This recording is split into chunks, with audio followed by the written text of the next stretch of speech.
Governor राज के मुतालिक कानूनी माहिरीन भी यह कहते हैं कि माहिरीन के मुताबिक यह गल है कि जी गवर्नर राज के दौरान आम शहरियों के बुनियादी हकूक तो अपनी जगह बरकरार रहिंदे है, यानी आइन, बुनियादी हकूक, अदालतों तक रसाई, ये सारा कुछ बरकरार रहिंदा है। लेकिन हुकूमत चलाने का पूरा मैकेनिज्म जिहड़ा है ना वो तब्दील हो जाता है। लेकिन गवर्नेंस का सारा जिहड़ा एक सैटअप है ना वो मुंतखब सूबाई हुकूमतां दे कोलों निकल के गवर्नर ते वफाक दे हथ विच चला जाता है। अलबत्ता अगर गवर्नर वफाकी हुकूमत की मुशावरत नाल कुछ पाबंदियां ला दे, मसलन जलसे हो गए, जलूसां दे उत्ते कदगन होगी, करफ्यू वर्गी सूरत हाल या सिक्योरिटी के नाम के उत्ते मजीद सख्त इकदामात, ते फिर आइनी तौर पर ये कोले इदां करन दे जिहड़े इख्तियारात ने वो मौजूद हुंदे ने। यानी सीधी गल ये है कि गवर्नर राज दे विच वोटर दा मुंतखब करदा सैटअप पिछे हट जाता है और वफाकी कंट्रोल वध जाता है। जिद्दां कि आवाम दे हकूक जिहड़े ने वो उत्थे ही चलते रहंदे ने, लेकिन अमली तौर पर सूरत हाल कुछ होर बनती है। ये भी फिर तारीख ते हालात फैसला करते हैं कि वफाकी हुकूमत की KPK दे विच गवर्नर राज लाने का जवाज़ कितना दुरुस्त है, कितना दुरुस्त नहीं है, और गवर्नर राज वास्ते जिहड़े हालात ने वो किन्ने मौजू हुंदे ने। ये सारी जिहड़ी सूरत हाल है ये उत्ते गलबात करांगे। मेरे नाल मौजूद ने इलैक्शन कमीशन के साबिक सैकटरी कंवर दिलशाद साहब। कंवर साहब अपने प्रोग्राम दे विच वेलकम करने तुहानू, और सब तो पहला सवाल मैं ये करना चाहांगी कि दहशतगर्दी जिहड़ी है वधदी जा रही है, KPK हुकूमत हालात कंट्रोल नहीं करती पई और नाकाम हो रही है, आवाम जिहड़ी है वो दहशतगर्दां दे रहमो करम ते भी नहीं छड्ड सकदे, गवर्नर राज वास्ते ये जवाज़ कितना दुरुस्त है? सूबे तौर पर देखा जाए जी जी देखो जी इलेक्शन की कहानी खत्म हो गई है। इलेक्शन करते हुए कहना अरसा गुजर गया जी, इलेक्शन खत्म कहानी। गरीब गुरबत रेहड़ी वाले हर पूरा पाकिस्तान जो हुकूमत चल रही है इस वक्त इन्होंने अपने वफादार देखे। अच्छा। थोड़ी सी गल होती है फोर लंदन, एक हफ्ता लंदन। अब देखो मुल्क की बहुत बड़ी जरूरत है, नोटिफिकेशन होना है और चीफ फील्ड मार्शल की नोटिफिकेशन करना है, इसके बाद chief of the defence forces का नोटिफिकेशन करना है, इसके बाद दीगर और मामला बड़े अहम हैं और छड़ छुड़ा के लंदन बैठे हैं। आज रात पहुंचे हैं। गल है कि एक हफ्ता लंदन क्यों रहे आप?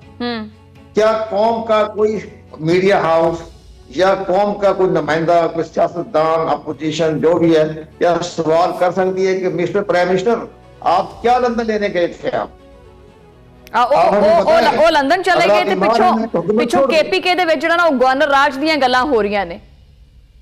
नहीं मैं बताना तो सारी सारे मीडिया ਨੂੰ आवाज उठानी चाहिए कि मिस्टर प्राइम मिनिस्टर अगर ਤੁਸੀਂ बीमार हो, अगर ਤੁਹਾਨੂੰ कैंसर ਲੱਗਿਆ ਹੋ ਗਿਆ तो ਤੁਸੀਂ हुकूमत ਛੱਡ ਦਿਓ, दो किसी बंदे ਨੂੰ आके हुकूमत करे। इधर जरदारी साहब हर चौथे दिन दुबई, हर तीसरे दिन अबू धाबी, हर चौथे दिन, तो ये सारी कहानियां क्यों हो रही है?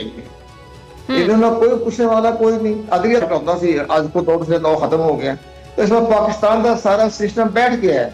पाकिस्तान का सारा सिस्टम बैठ चुका है। इस वक्त जरूरी है कि कोई इंतहाई एक अच्छी गवर्नेंस वाली हुकूमत आए ताकि पाकिस्तान में सही मायने में तरक्की करे। एक और गल सुन दो सी। अच्छा, मैं वही कहना चाह रही हूं कि मतलब कंवर दिलशाद साहब तुसी ये समझते हैं ਜਿਹੜੀਆਂ KPK ਦੇ ਵਿੱਚ ਜਿਹੜੀਆਂ ਗੱਲਾਂ ਚੱਲ ਰਹੀਆਂ ਨੇ ਗਵਰਨਰ ਰਾਜ ਦੀਆਂ, ਉਹ ਕੀ दुरुस्त ने? वैसे गवर्नर राज लगना चाहिए ਉੱਥੇ। बात छोड़े आप, गवर्नर राज अगर लगा दिया KPK में तो पूरे पाकिस्तान में गवर्नर राज लग जाएगा। ये इन्होंने मजाक बनाया हुआ है एक छोटा सा टीवी चैनल बैठकर के जनाब हम सोच रहे हैं लगाने वाली बात भी, अगर आपने गवर्नर राज नाफिज करना ही है, हालात ठीक नहीं है, तो फिर उसका फैसला करवाएगा वज़ीर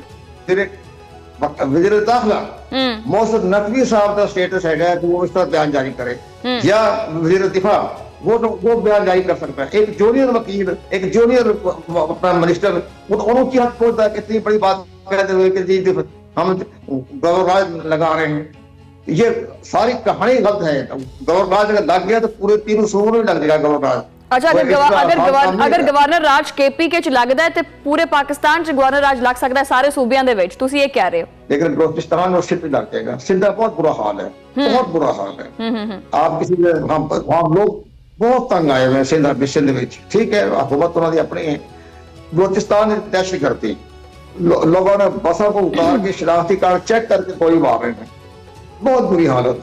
आज केपी में भी एक वाक्य हो गया बनोज, उसे भी बड़ा चंद हमारे सिविल सर्वेंट लोग शहीद हो गए, लेकिन सारी गल्लां इस तरह मामला नजर आ रहा है कि जनाब आप तो कुछ कंट्रोल नहीं कर सकते, बिल्कुल तो सही। कंट्रोल नहीं कर सकते तो फिर एक लाए अमल बयान करके एक इमरजेंसी काउंसिल बना के एक नई गवर्नमेंट बना दें 2 साल के लिए 3 साल के लिए, ताकि सारे सूरत हालों कंट्रोल कर रहे गैर जानबदार हुकूमत आए और मुल्क में बिल्कुल ठीक ठाक तरीके से हुकूमत करे।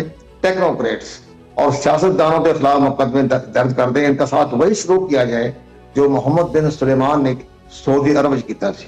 सब 5 स्टार होटल बंद करता और सब होटल टकाता, वो ਉਹਨੇ ਤਾਂ ਆਪਣੇ ਰਿਸ਼ਤੇਦਾਰਾਂ ਵਾਸਤੇ ਵੀ ਖਤਮ ਕਰ ਦਿੱਤਾ ਸੀ, ਆਪਣੇ ਭਾਂਜਿਆਂ ਭਤੀਜਿਆਂ ਵਾਸਤੇ ਵੀ ਖਤਮ ਕਰ ਦਿੱਤਾ ਸੀ। ਬਹਰਹਾਲ ਮੈਂ ਇਹ ਚੀਜ਼ ਪੁੱਛਣਾ ਚਾਹਾਂਗੀ ਕਿ ਆਪਾਂ ਗਵਰਨਰ ਰਾਜ ਦੀ ਬਹੁਤ ਗੱਲਬਾਤ ਕਰਦੇ ਆ, ਲੇਕਿਨ ਇਹ ਦੱਸਿਓ ਮੇਰੇ ਦੇਖਣ ਵਾਲਿਆਂ ਨੂੰ ਕਿ ਗਵਰਨਰ ਰਾਜ ਦੇ ਹਵਾਲੇ ਨਾਲ ਜਿਹੜਾ ਪਾਕਿਸਤਾਨ ਦਾ ਆਈਨ ਹੈ ਉਹ ਕੀ ਕਹਿੰਦਾ, ਕਿੰਨੇ ਸਟੈਪਸ ਹੁੰਦੇ ਆ ਇਹਦੇ।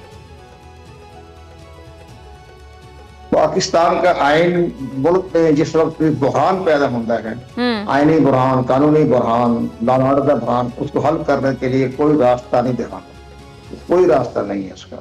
इनका बिल्कुल एक ऐसा आइन बना हुआ है जिसमें इतनी तरमीमें हो गई हैं, इतनी तरमीमें हो गई, इसमें इतनी पेमंटकारी लग गई है कि कोई हल, कोई भी हल नहीं। इसका हल एक कोई है, मतलब एमरजेंसी ला दी जाए, इस तो अलावा कोई हल नहीं है। और इमरजेंसी लगा दी, एमरजेंसी है बनाए। अच्छा हाँ, बेकायदा इमरजेंसी काउंसिल में 35 अरकान टेक्नोक्रेट्स और वो इमरजेंसी काउंसिल बनाए, और उसके लिए जिसको सरबराह बनाना चाहिए वो तो हमारी आर्मी एस्टेब्लिशमेंट सोचे किसको सरबराह बनाना है। इमरजेंसी काउंसिल लगा के उसमें टेक्नोक्रेट लगाएं और 2 तक हालात को ठीक करने के बाद। अच्छा कवर दिलशाद साहब एमरजेंसी, कवर दिलशाद साहब एमरजेंसी अच्छा एमरजेंसी और गवर्नर राज ਦੇ ਵਿੱਚ ਜਿਹੜਾ ਨਾ ਉਹ ਕੀ ਫਰਕ ਕੀ ਹੈ, और अगर गवर्नर राज की गल करिए तो गवर्नर राज किन्ने अरसे वास्ते लाया जा सकता है, क्योंकि फैसल बावड़ा साहब कहते हैं कि 6 महीने तो ज्यादा अरसे तक गवर्नर राज जो लाया जा सकता है। गवर्नर राज ही लगना, वो अगर पूरे पाकिस्तान में इमरजेंसी लग सकती है, इमरजेंसी पूरे पाकिस्तान, जैसे कि हाँ, जैसे मैं तुम्हारा मिसाल देना कि परवेज मुशर्रफ के जमाने से 3 नवंबर 2007 जब जनरल परवेज मुशर्रफ साहब ने अपनी आर्मी कोर कमांडरों की सिफारिशात पर मुल्क में इमरजेंसी लगाई, क्योंकि हालात खराब हो गए थे, अदलिया जो थी वो बिल्कुल काबू से बाहर हो गई थी, जस्टिस तखार पाकिस्तान के सिस्टम को लपेटने की बातें कर रहे थे। इन सब को देखते हुए उन्होंने लगाई इमरजेंसी, और इमरजेंसी रही 2 महीने, और उसी इमरजेंसी के प्लेटफॉर्म पर पैनल तरह इलेक्शन हुए 2008 के इलेक्शन। तो लेकिन मसला ये है कि ये इस तरह इन्होंने भी देखना पड़ेगा कि इतना इमरजेंसी लगाएं, और जो इदारे या करप्शन है जिसकी निशानदेही की है IMF ने उनकी निशानदेही की रोशनी में उन्होंने गिरफ्तार करें, मुकदमे चलाएं, नैब को ताकतवर बना दें, और वो सबको आपका गिरफ्तार करें, मुकदमे चलाएं।